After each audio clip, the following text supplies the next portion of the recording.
এই উম্মত তো এক নেকি দিয়া জান্নাতে যাবে। কয় নেকি দিয়া? একটা নেকি দিয়া জান্নাতে যাবে এই উম্মত। অন্য উম্মতের কথা জানি না আমি, এই উম্মত এক নেকি দিয়া জান্নাতে যাবে। নবীর একটা আদর্শের কারণে জান্নাতে যাবে। সিরত মানি আদর্শ, আর এটা আমরা কদমে কদমে মুহতাজ। কেননা এই ছোট জীবনটা যদি গ্রহণযোগ্যতা পর্যন্ত পৌঁছাইতে হয় আল্লাহর কাছে, চাই নারী হই, চাই যুবক হই, চাই বৃদ্ধ হই, যেই মানুষই হই না কেন, যেখানেরই হই না কেন, যেই বাসারই হই না কেন, যেই বর্ণেরই হই না কেন, যেই পেশারই হই না কেন, যেই সোসাইটিরই হই না কেন, এই জীবনটাকে যদি গ্রহণযোগ্যতা পর্যন্ত পৌঁছাইতে হয় কার কাছে? দুনিয়াওয়ালাদের কাছে না, মালিকের কাছে, যিনি এক ফোঁটা পানির থেকে অস্তিত্ব দিছেন, যার কাছে আবার আমাদেরকে ফিরা যেতে হবে। পালানের কোনো সুযোগ নাই। এই জন্যই কোরআন আমাদেরকে বোঝায় আইনাল মাফার। আল্লাহ বলতেছে কোথায় ভাগবে তুমি, বলো কোথায় ভাগবে? কবির কথাই সত্য, যদিও নাকি পালাও তুমি আকাশেতে লাগিয়ে সিঁড়ি, সিঁড়ি লাগাও যদি আকাশে চলে যাও, তো আল্লাহ বলে তোমার বাগার কোনো সুযোগ নাই। কেননা ইল্লা বি সুলতান, ওইখানেও আমার রাজত্ব, এইখানেও আমার রাজত্ব, ডাইনো আমার রাজত্ব, বামে আগে পিছে উপরে নিচে সর্বত্র আমার রাজত্ব। আমার রাজত্বের বাহিরে যাওয়ার ক্ষমতা তোমাদের নাই। দ্বিতীয় কথা এটো, আইনা আনা মাআকুম আইনা মা কুনতুম, যেখানে যাবে ওইখানে আমি সঙ্গে থাকব, আমাকে দূর করতে পারবে না। যদি করো তাহলে তুমি থাকবে না, তোমার অস্তিত্বই থাকবে না। কেন আমাদের ভিতরে আল্লাহ নাই বটে, কিন্তু আল্লাহর একটা পাওয়ার আছে যেটাকে রূহ বলে। কুলির রূহ মিন আমরি রব্বি, আল্লাহর একটা পাওয়ার, একটা সিফত, সবচেয়ে শক্তিশালী পাওয়ার যেটা, ওটা আমাদের ভিতরে আল্লাহ ঢুকায় রাখছেন, যেটাকে আমরা রূহ বলি। কোরআনের ভাষায় রূহ বলে, বাংলা ভাষায় আত্মা বলে। যেটাকে আমরা আত্মা বলি ওটা আল্লাহর হুকুম ছাড়া কিছু না। আল্লাহ বলে ওটা মনে করে নাও আমি তোমার ভিতরে আছি, কেন এটা আমারই জিনিস। কুলির রূহ মিন আমরি রব্বি, আমাকে পৃথক করলে আর তুমি থাকবে না। তখন তোমার চক্ষু থাকবে আইন লা তানজুর, তোমার চক্ষু থাকবে দেখবে না। উদুন লা তাসমা, কান থাকবে শুনবে না। লিসান লা তান্তিক, জবান থাকবে কিন্তু জিহ্বা থাকবে কিন্তু বলবে না। আকলুন লা তুমাইয়িজ, তোমার মগজ থাকবে ভালো মন্দ বুঝবে না। কলব লা তাতাফাক্কার, দিল থাকবে কিন্তু চিন্তা করার ক্ষমতা তোমার থাকবে না। ইয়াত লা তাফতিশ, হাত থাকবে ধরবে না। রিজল লা তামশি, পাও থাকবে চলবে না। তুমি হবে লাশ। ওই আল্লাহ পর্যন্ত যদি গ্রহণযোগ্যতায় পৌঁছাইতে হয়, ওইখান থেকে বাহির হয়ে গেছি, ভালো তো বাসি কিন্তু আগেরটুকু জানি না। ও মেরে দোস্ত, শুধু ভালোবাসলে চলবে না। আবু তালেবের চেয়ে বড় ভালোবাসা আপনার আমার ছিল না। সাহাবাদের মতো ভালোবাসা আপনার আর আমার নাই। আছে নাকি? হ্যাঁ, আবু তালেবের মতো ভালোবাসা ছিল। চলেন শর্ট করি। আবু তালেবকে নিজের হাতে আল্লাহ রসুল কবরে রাখছেন। যখন রাখতেছিলেন তখন চিৎকার দিতেছিলেন, আম্মি মা তারাক্তালি সাবিলা, চাচা কোন রাস্তা রাখলেন না আমার জন্য। বলছিলাম কলেমা পড়েন, পড়লেন না। বলছিলাম ঠোঁটটা হেলাইলেন না। বলছিলাম চুপ থাকেন, তাও থাকলেন না। সর্বশেষ একটা চিৎকার দিলেন, আলা মিল্লাতি আব্দুল মুত্তালিব, আব্দুল মুত্তালিবের ধর্মের উপরে চলে যেতেছি। এই কথা বলে দুনিয়ার থেকে বিদায় নিলেন। চুপও যদি থাকতেন তো আমার জন্য কোনো সুযোগ হইতো। চাচা, ও চাচা, আমার জন্য কোনো রাস্তা রাখলেন না। ভালোবাসা কাজে দিবে না। এই জন্য চলেন, জীবনটাকে গ্রহণযোগ্যতা পর্যন্ত পৌঁছাইতে হইলে কদমে কদমে মুহাম্মদুর রাসূলুল্লাহর আদর্শ লাগবে। যেটাকে আরবি ভাষায় সিরাত বলে, যেটাকে কেরিয়ার বলে। আল্লাহর রসুলের কেরিয়ার লাগবে, আল্লাহর রসুলের আদর্শ লাগবে, আল্লাহর রসুলের সিরত লাগবে, আল্লাহর রসুলের চরিত্র লাগবে।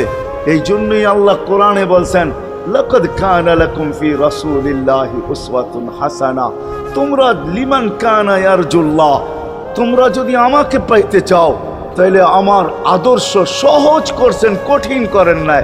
আল্লাহ কঠিন করতে পারতেন, আল্লাহ সহজ করছেন। কেননা আসলে উদ্দেশ্য ছিল আল্লাহকেই মানা, আল্লাহকে মানা উদ্দেশ্য ছিল। কিন্তু আল্লাহকে চোখে দেখা যায় না, মানবে তো মানবে কি করে? আল্লাহর কথা শোনা যায় না, তো আল্লাহকে মানবে তো মানবে কি করে?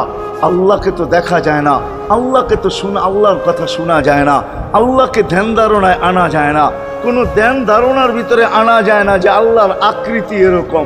আল্লাহকে ধ্যান ধারণায় আনা যায় না, বর্ণনা দিয়া শেষ করা যায় না। আল্লাহর বর্ণনা দিয়ে কেউ শেষ করতে পারবে না। কোরআন বড় কিছু আমাদেরকে বুঝাইছেন, অনেক বুঝাইছেন যে আল্লাহর বর্ণনা দিয়ে শেষ করা যাবে না। আল্লাহ শুধু আল্লাহ না, 99 নাম দেখলেই বোঝা যায় যে আল্লাহকে।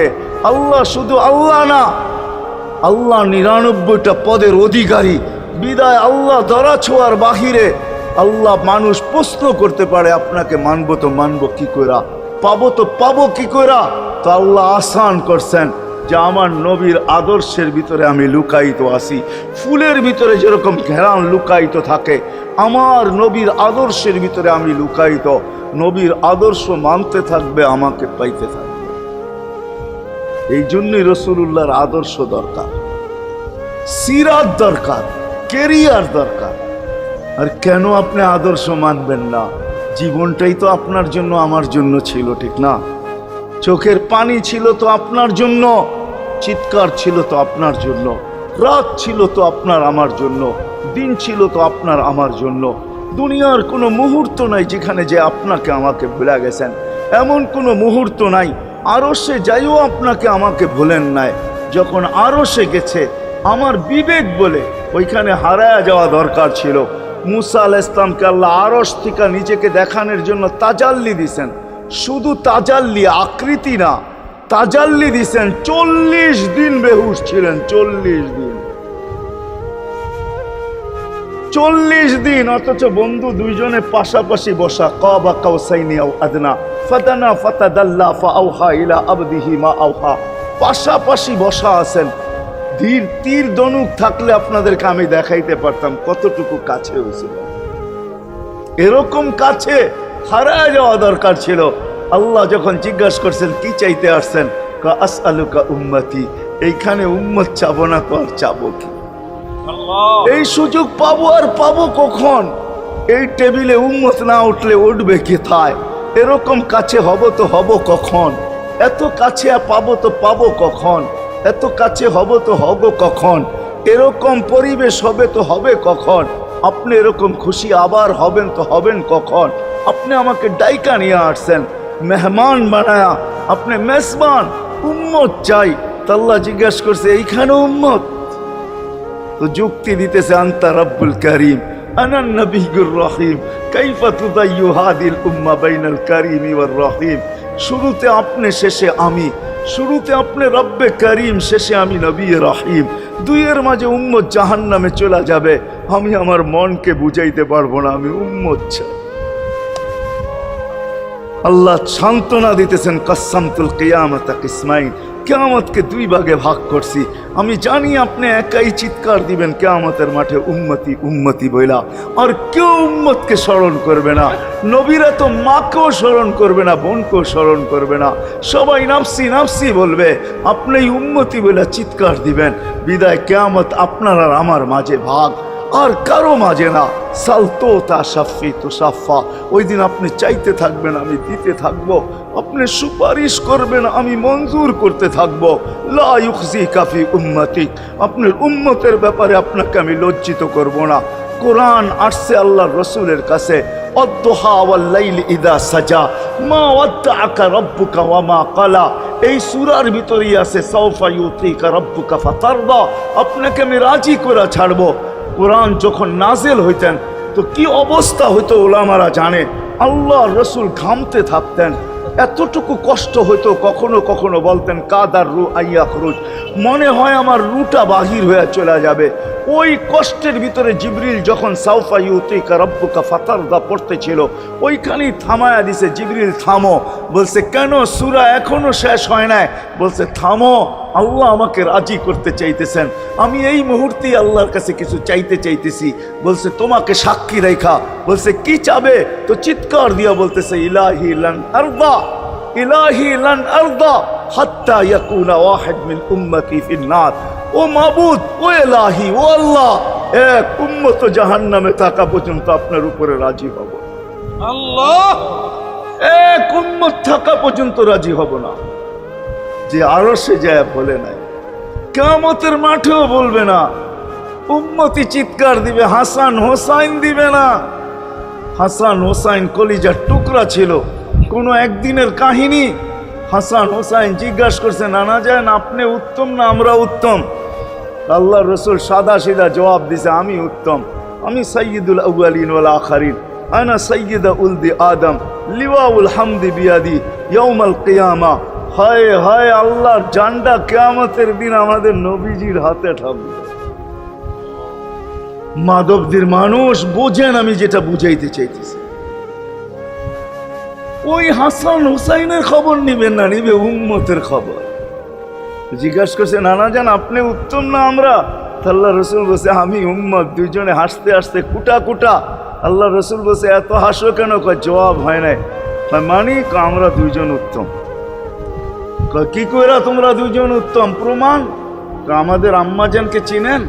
তা আম্মার পরিচয় দিয়া বলতেছে, উম্মুকা লাইসা বিশাই, আমাদের আম্মার সামনে আপনার আম্মা কিছুই না। আমাদের আব্বাকে চিনেন? আব্বার পরিচয় দিয়া বলতেছে, আবুকা লাইসা বিশাই, আপনার আব্বা আমাদের আব্বার সামনে কিছুই না। আমাকে নানা জানরে চিনেন? চিনেন আমাদের নানা জানকে?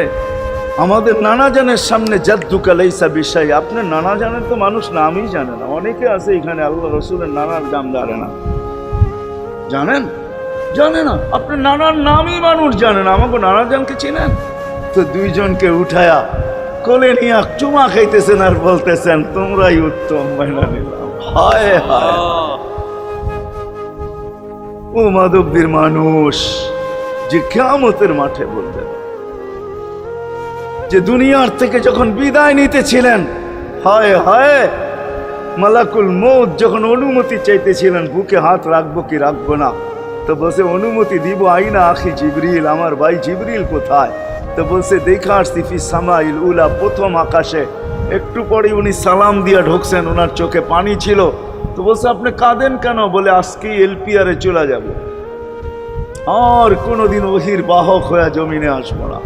আপনার পরে কোনো নবী নাই, কোনো রসুল নাই, আমারও ওহির কাজ শেষ। ওহির সুবাদে কখনো কখনো নৈকট্যময় জায়গায় চলে যেতাম, আজ থেকে আর যাওয়া হবে না। আমার চোখে পানি। দীর্ঘ ১.৫ লক্ষ নবী, ৩১৩ জন রসুলের কাছে আমি নিয়ে আসছি। আজকে শেষ দিন, এই জন্য চোখে পানি। তো উনি উল্টা প্রশ্ন করছেন, আপনার চোখে পানি কেন? জিবরিল মালাকুল মউত দাঁড়ায় আছে, অনুমতি চাইতেছে বুকে হাত দেওয়ার জন্য। এখনো এক প্রশ্ন বাকি। বলছে, সেটা কি? বলে, ফামান লিবাদিলি উম্মতি। অথচ ৯ ঘরে চুলা জ্বালানোর মতো তেল ছিল না। খাওয়া তো দূরের কথা, বাতি জ্বালানোর তেল ছিল না। আম্মা জান আয়েশা রাদিয়াল্লাহু তাআলা আনহা বলেন, যদি তেল থাকতো তো খিদার তাড়না এতটুক ছিল, আগে তেল পান করে নিতাম। হাদিস উঠায় দেখেন, লেখা আছে ৯ ঘর ছিল, ৯ ঘর।